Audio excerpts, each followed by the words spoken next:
This is what Costco in Marina del Rey looked like today. There were so many shoppers, the store ran out of carts. Grocery stores in general were busier throughout the day with people stocking up ahead of the storm.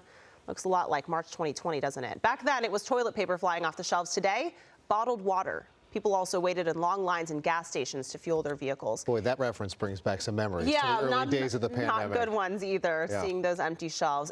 Hello, I'm Mark Brown. Get more great ABC7 content by clicking the subscribe button for our YouTube channel. And download the ABC7 Los Angeles streaming app on Fire TV, Android TV, Apple TV, and Roku to watch on your TV.